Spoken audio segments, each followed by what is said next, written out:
ಅಹಮದಾಬಾದ್ನಲ್ಲಿ ಭಾರತ ಮತ್ತು ನ್ಯೂಜಿಲೆಂಡ್ ತಂಡಗಳ ನಡುವೆ ನಡೆದಂತಹ ಟಿ20 ವರ್ಲ್ಡ್ ಕಪ್ನ ಫೈನಲ್ ಭಾರತ ನ್ಯೂಜಿಲೆಂಡ್ ಎದುರು 96 ರನ್ಗಳ ಅಂತರದ ಒಂದು ಭರ್ಜರಿ ಗೆಲುವನ್ನು ಕಾಣುವುದರ ಮೂಲಕ ಟಿ20 ವರ್ಲ್ಡ್ ಕಪ್ನಲ್ಲಿ ಭಾರತ ಚಾಂಪಿಯನ್ ಆಗಿ ಹೊರಹೊಮ್ಮಿದೆ. ಇನ್ನು ಭಾರತ ಟಿ20 ವರ್ಲ್ಡ್ ಕಪ್ನಲ್ಲಿ ಸತತ 2ನೇ ಬಾರಿಗೆ ಚಾಂಪಿಯನ್ ಆದ ಬಳಿಕ ಪಾಕಿಸ್ತಾನ ತಂಡದ ಮಾಜಿ ಆಟಗಾರ ಶೋಯಬ್ ಅಖ್ತರ್ ಟೀಮ್ ಇಂಡಿಯಾದ ಪ್ರದರ್ಶನದ ಬಗ್ಗೆ ಹೇಳಿದ್ದೇನೆ ಎಂಬುದರ ಡೀಟೇಲ್ಸ್ ಅನ್ನ ಈ ವಿಡಿಯೋದಲ್ಲಿ ನಾವು ನಿಮ್ಮ ಜೊತೆ ಶೇರ್ ಮಾಡಲಿದ್ದೇವೆ. ಈ ಸುದ್ದಿಯ ಡೀಟೇಲ್ಸ್ ಅನ್ನ ಕೊಡುವುದಕ್ಕಿಂತ ಮುಂಚೆ ನೀವು ಟೀಮ್ ಇಂಡಿಯಾದ ಅಭಿಮಾನಿಗಳಾಗಿದ್ದಲ್ಲಿ ಈ ವಿಡಿಯೋಕ್ಕೊಂದು ಲೈಕ್ ಮಾಡಿ. ಹಾಗೆಯೇ ಟೀಮ್ ಇಂಡಿಯಾದಲ್ಲಿ ಯಾವ ಆಟಗಾರ ನಿಮಗೆ ತುಂಬಾ ಇಷ್ಟ ಎಂಬ ನಿಮ್ಮ ಅನಿಸಿಕೆಯನ್ನ ತಪ್ಪದೇ ಕಮೆಂಟ್ ಬಾಕ್ಸ್ ಅಲ್ಲಿ ತಿಳಿಸಿ ಕೂಡ.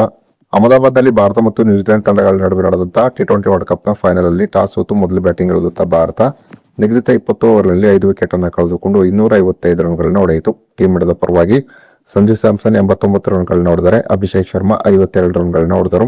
ಇನ್ನು ಇಶಾನ್ ಕಿಶನ್ 54 ರನ್ ಅನ್ನು ಹೊಡೆದರೆ, ಕಡೆಯಲ್ಲಿ ಶಿವಮ್ ದುಬೆ ಕೇವಲ 8 ಎಸೆತದಲ್ಲಿ 26 ರನ್ ಅನ್ನು ಹೊಡೆದರು. ಇನ್ನು ಗೆಲುವಿಗಾಗಿ 156 ರನ್ಗಳ ಗುರಿಯನ್ನು ಪಡೆದ ನ್ಯೂಜಿಲೆಂಡ್ 159 ರನ್ಗಳಿಗೆ ಆಲ್ಔಟ್ ಆಗುವುದರ ಮೂಲಕ ಫೈನಲ್ ಅಲ್ಲಿ ಭಾರತ ಎದುರು 96 ರನ್ಗಳ ಅಂತರದ ಒಂದು ಹೀನಾಯವಾದಂತಹ ಸೋಲನ್ನ ಕಂಡಿತು.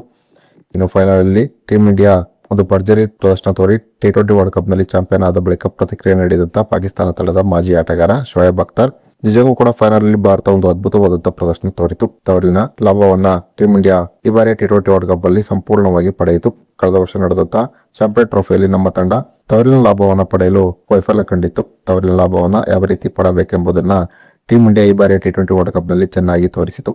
ಟೀಮ್ ಇಂಡಿಯಾ ಮೊದಲ ಎಸೆತದಿಂದಲೇ ಒಂದು ಅದ್ಭುತವಾದಂತಹ ಪ್ರದರ್ಶನವನ್ನು ಫೈನಲ್ ಅಲ್ಲಿ ತೋರಿತು. ಯಾವುದೇ ಹಂತದಲ್ಲೂ ಕೂಡ ಟೀಮ್ ಇಂಡಿಯಾ ನರ್ವಸ್ ಆಗಲಿಲ್ಲ.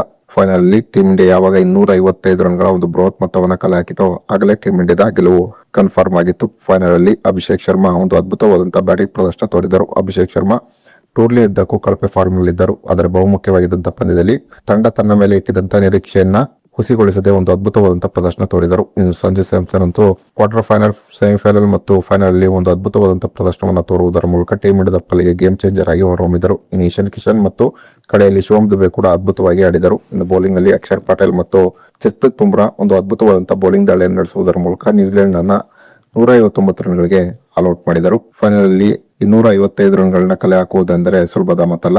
ನಮ್ಮ ತಂಡಕ್ಕೆ 2 ಬಾರಿ ಫೈನಲ್ ಅಲ್ಲಿ ಬ್ಯಾಟಿಂಗ್ ಮಾಡಲು ಅವಕಾಶ ಸಿಕ್ಕಿದ್ದರೂ ಕೂಡ ಇಷ್ಟೊಂದು ರನ್ ಅನ್ನ ಫೈನಲ್ ಅಲ್ಲಿ ಪಡೆಯುತ್ತಿರಲಿಲ್ಲ. ಟೀಮ್ ಇಂಡಿಯಾದ ಒಂದು ಅದ್ಭುತ ಪ್ರದರ್ಶನದಿಂದಾಗಿ ನಮ್ಮ ತಂಡವು ಕೂಡ ಕಲಿಯುವುದು ಸಾಕಷ್ಟಿದೆ. ನಾವು ಕೂಡ ಯುವ ಆಟಗಾರರಿಗೆ ಮುಂದಿನ ದಿನಗಳಲ್ಲಿ ಪ್ರೋತ್ಸಾಹವನ್ನು ನೀಡಿದರೆ ಮಾತ್ರ ಟಿ20ಯಲ್ಲಿ ಒಂದು ಉತ್ತಮವಾದ ಪ್ರದರ್ಶನ ತೋರಲು ಸಾಧ್ಯ. ಟೀಮ್ ಇಂಡಿಯಾದ ಪ್ರದರ್ಶನದಿಂದ ನಾವು ಹೊಟ್ಟೆ ಕಿಚ್ಚು ಪಡೆದಿದೆ. ಅದರಿಂದ ಉತ್ತೇಜಿತರಾಗಿ ನಮ್ಮ ತಂಡವನ್ನು ಕೂಡ ಒಂದು ಬಲಿಷ್ಠ ತಂಡವನ್ನಾಗಿ ಟಿ20ಯಲ್ಲಿ ಕಟ್ಟಬೇಕಾಗಿದೆ. ಸದ್ಯ ನಮ್ಮ ತಂಡದಲ್ಲಿರುವ ಸಾಕಷ್ಟು ಆಟಗಾರರು ಟಿ20ಯಲ್ಲಿ ಆಡಲು ಲಾಯಕ್ಕಾದಂತಹ ಆಟಗಾರರಲ್ಲ. ಈ ಆಟಗಾರರನ್ನ ಮೊದಲು ಬದಲಾಯಿಸಬೇಕಾಗಿದೆ.